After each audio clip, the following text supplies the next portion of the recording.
Welcome to the Purpose, Passion, and Profit podcast, a show for ambitious women who are ready to ditch their 9-to-5 and create an online business doing work that's in alignment with their calling. I'm your host, Kelly Dawn, business and money mindset coach for purpose-driven entrepreneurs. Each week, I'll be sharing actionable steps to help you gain clarity, build confidence, and cultivate an abundance mindset that will help you create a profitable, service-based online business. If you're ready to make an income and impact doing what you love, let's do this. Welcome everyone to the Purpose, Passion, and Profit podcast. My name's Kelly Dawn, and I am sharing with you today 3 things to focus on if you're not making sales in your business. So this is for you if you are an online coach or an online service provider. So if you have an astrology business, if you do intuitive readings, if you are a hypnotherapist, if you're a coach, you get the idea, right? If you have a service-based business, what I'm sharing with you today is going to help you grow and make more money.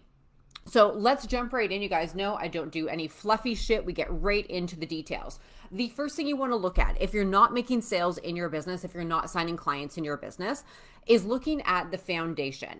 And this is the practical side of things. This is the strategy side of things. And I think it's really, really important for us to spend time looking at the foundational pieces in your business, because this is the stuff a lot of people skip over. They think it's boring. They don't really want to spend too much time in it because it can be a little dry. Like it can be a little bit dry sitting down and getting clear on who your ideal client is.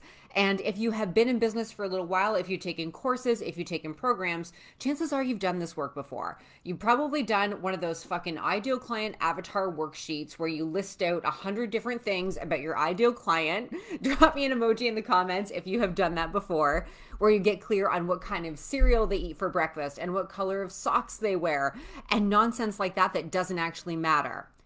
So when you come across exercises like this and other things that will help you get clear in your business, it can be really boring because it is. The way it's presented by a lot of different business coaches, it's dry as fuck. So the way I like to do it is I think about the type of person that I want to work with. I don't care what they eat for breakfast. I love you guys, but I don't care what you had this morning for breakfast. Little side note, I had some paleo pancakes because I was out of protein powder for my green smoothie. And so I made pancakes. I'm going to cook like by any means. And I undercooked them. So I had like mushy raw pancakes for breakfast. That does not determine what kind of client I'm going to be for my soulmate coach, right? We all know this. But what I like to do is I focus on like the energy and the vibe of the person I want to call in. Like my people, chances are you have a little bit of potty mouth. You're probably fairly outspoken. You're bold. Like you're here to make a difference. You're here for a purpose. You're here for a reason. You're not just in business to make money. And you care deeply about the work you're doing and the people you're serving. And you're also driven and ambitious as fuck. And I know this because that's who I am. And it becomes really easy in our business when we speak to people who are versions of ourselves. And this doesn't mean that our clients need to be carbon copies by any means. But what it means is that when we decide to work with soulmate clients who are just people that we would love to hang out with anyway, then we get to be ourselves. We get to be ourselves in our business. And when we allow ourselves to be fully us, that's when we make more money, because that's when the guard comes down. We can show up online. We can just say what we want to say without worrying that we're going to offend people, without worrying that we need to present ourselves a certain way. And I'm sharing this because there was a time in my business in the earlier days when I was really focused on coaching in the spiritual world. I was talking a lot about manifestation, magic, law of attraction, and things like that. And when I first got online, I thought I had to be very soft-spoken and really like light and soft and like flowy with everything I was saying, because I thought that that's what people expected from like a spiritual coach, which is fucking ridiculous now. But at the time, that's what I saw. That's what I saw other coaches doing. I'm like, okay, well, I guess there's a side of me that's like that. So I'll just allow that to come out in my business because that's what's going to be more palatable for people. No. When I allowed myself to just be me, and this is an ongoing process, I feel this is really about like allowing the layers to be released. That's when things really started to change in my business. So going back to this first piece here, we want to look at the foundational pieces of our business. So who is our soulmate clients? What do we do for them? What are our offers? How are we showing up online? We want to look at our content. We want to look at the types of things that we're sharing. We want to look at our programs. Do they feel good? Is our energy behind them?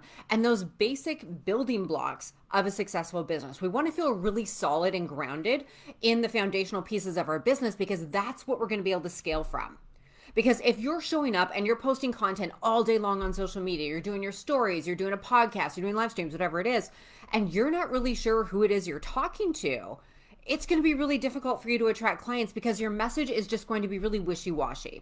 And I see this a lot in like the personal development space, coaching space, that's what we're in here, and the spiritual space, where a lot of the messages are just really super vague. They're very light and fluffy, and they're very generic. Right? So we want to be talking to our person and sharing specifics. And the way that we do that is through our story. That is the number one way that we can do that, is by sharing our story and sharing specifics and details from things that we've already lived through ourselves. Because then we're giving people, for one thing, an insight into our own journey, which also verifies the work that we're doing. Right? And when I tell you guys that I leapt into entrepreneurship with $160 a month coming in sales, you might be in a space right now where you're ready to leave your 9 to 5 and you're not sure. And me sharing that with you gives you that little nudge, that extra little push to do the thing that you know you're called to do, because our minds are really interesting in a way where when our mind sees something, when it sees evidence of what we want to be true in someone else, it's like, oh, okay, that's safe for me too. So the more we share our story, the more we share who we are in our business, the easier it's going to be for us to really show up powerfully with these foundational pieces. So we're talking to the people we want to talk to.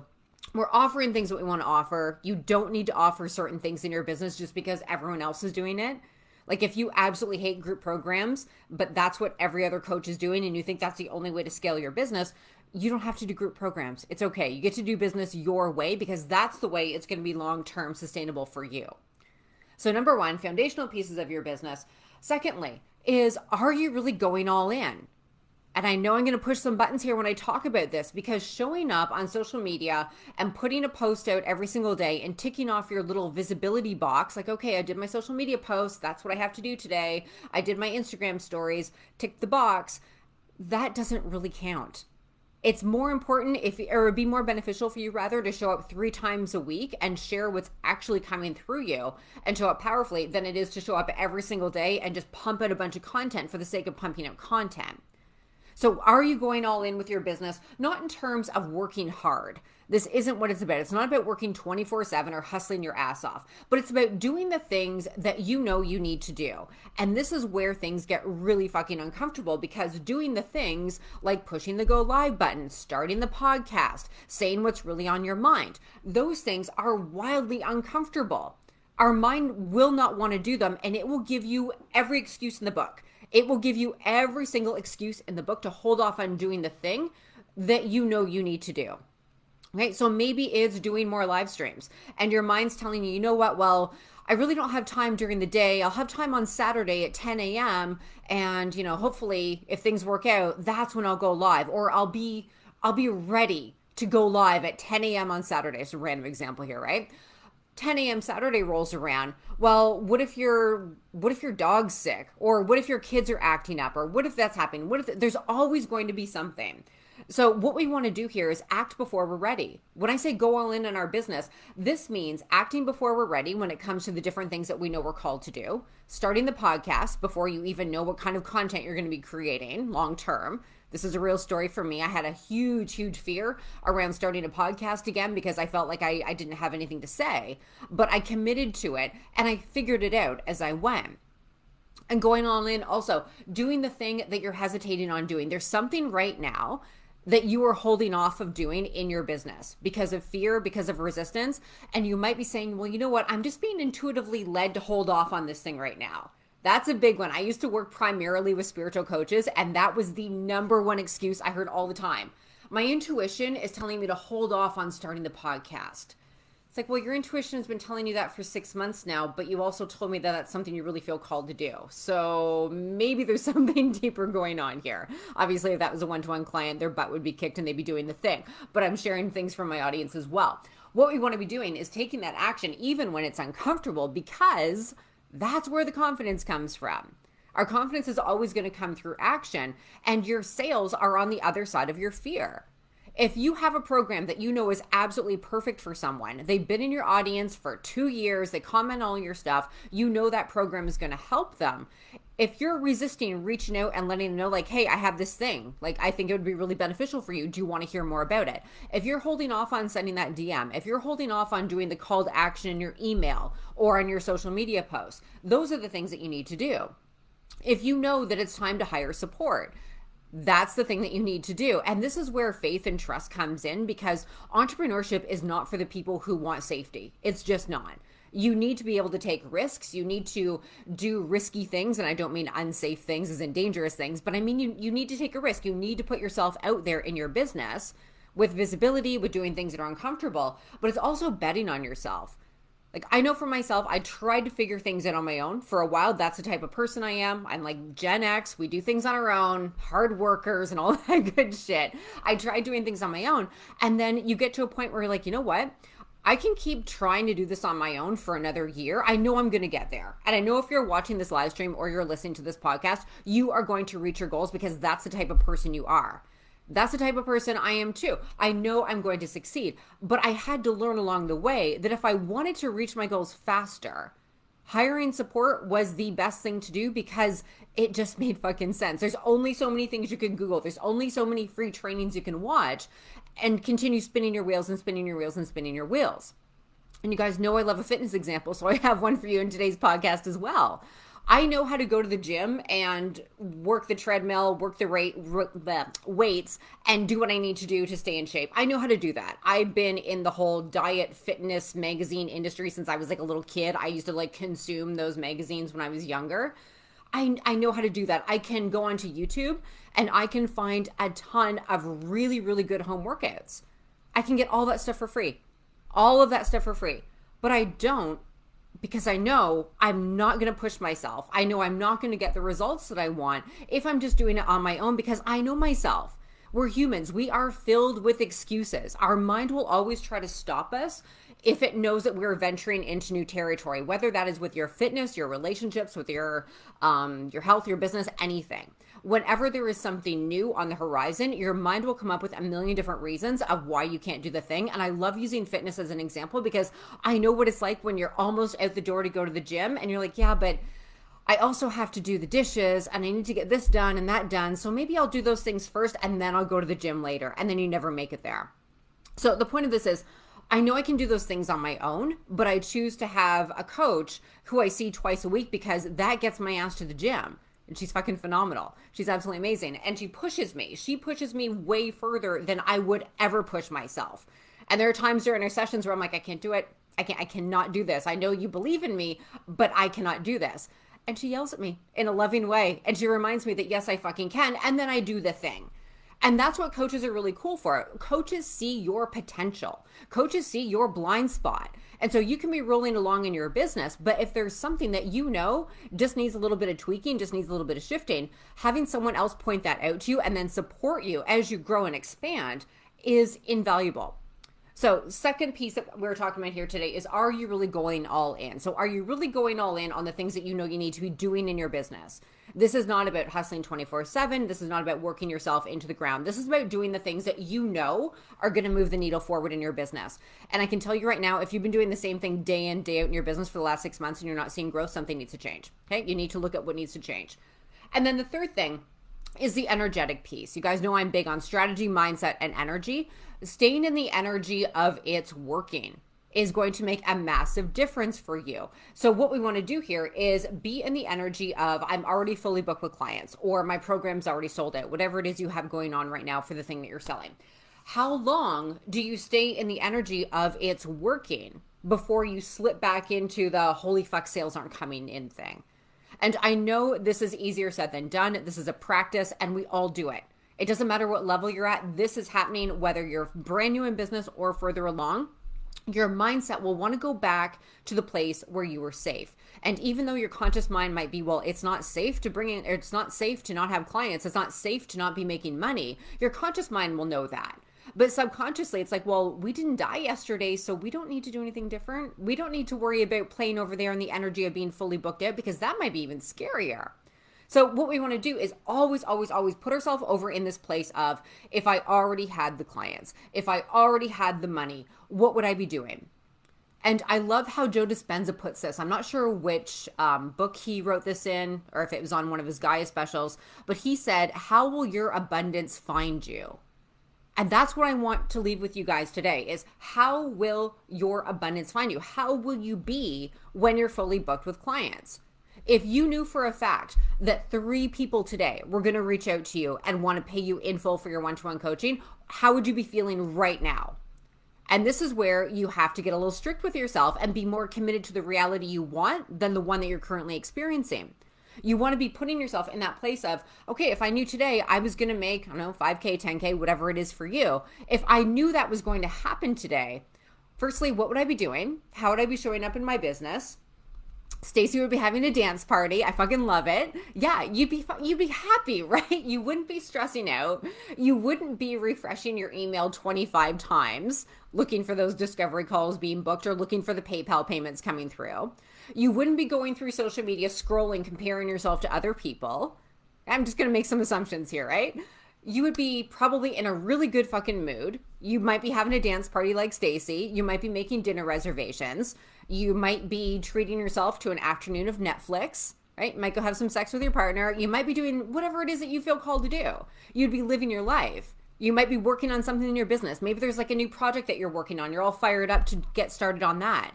You would be doing things in a completely different energy, right? Than the energy of, where the fuck are the clients? Holy shit, rent's due in like 3 weeks. I don't have any clients. Where are they? I've already put out 14,000 Facebook posts this morning and no one's responding, right? That is not the vibe. That's not the vibe that's going to be attractive to money and clients. Okay, guys, so to do a quick little recap here of what we talked about today, 3 things to focus on if you're not making sales in your business, if you're not signing clients in your business. We want to look at the foundational pieces. Do you know who the fuck you're talking to in your marketing? Do you know what you're selling? Do you feel good about that? Do you have the basics down in your business? So when people talk to you about what it is you do, if people are popping in your DM saying like, hey, I love your vibe, like, what do you offer? What do you have going on? Can you confidently share that with them? Okay, that's the first piece. Secondly, are you truly going all in? Or are you coasting and doing the comfortable thing? Because we all do that. We all get in that space where it's like, okay, things are working, things are okay. I want 5 clients, but I'm okay with like the 1. That's cool. We want to get really real with ourselves and ask ourselves, okay, so what would that next level version of me do? And this is why I'm huge on having a really clear vision for your life and your business, because there's always something bigger and better for us. That doesn't mean that where we're at right now isn't good enough. It doesn't mean that we're not super grateful for what we have right now. It just means as human beings, as the universe in human form, we are always expanding. We're always growing. There's always something more. And so that next level version of you, how are they showing up in their business? What are they doing in their business in terms of the daily actions, in terms of building relationships, in terms of investing? Get really, really clear on those things. And this is where we make the move before it makes sense. This is where we do the thing before it even makes any logical sense. We start the podcast before we have an audience, because the podcast is going to grow your audience. We make the investment before we have the money. And I like how an example I heard around this, going back to the fitness example, it's like you don't wait to go to the gym once you're in shape. You go to the gym to get in shape. But I know so many people who are like, yeah, you know what? I just want to feel better in my body. I want to feel better in my workout clothes. Then I'll go to the gym. Okay, that makes no fucking sense. But we do this in our business as well. We hold off on investing until it makes sense, and it's never going to make sense. If running a business made sense logically, so many more people would be doing it, and they're not. They're not, because it's not for the faint of heart. It's not for the people who are like locked into that logical, I need to see proof and evidence before I'm going to go all in. You go all in, and then the evidence comes. Okay, and then the last piece, guys, is the energy. How long do you stay in the energy of it's fucking working? How long do you stay there? And you're going to waver. We all do. And this is why doing things like setting reminders on your phone and putting post-it notes up is so, so valuable, because you're going to be able to catch yourself. You're going to be able to catch your thoughts and be like, okay, you know what? Totally slipped into lack and scarcity over there. Just bring yourself back. Bring yourself back into alignment with that next level version of you and come back to this place of it's working. right? So how are the clients going to find you? How is the money going to find you? How are you going to be today knowing that at any second, like literally at any second, someone could pop into your DMs, someone could hit the buy now button on your sales page any second. So how are you choosing to be today? All right, you guys, I will leave you with that. I hope you have an amazing rest of your day. If you want to hang out further, you can find me on Instagram at igniteyourpurpose.co and over inside my private Facebook group, Ignite Your Purpose.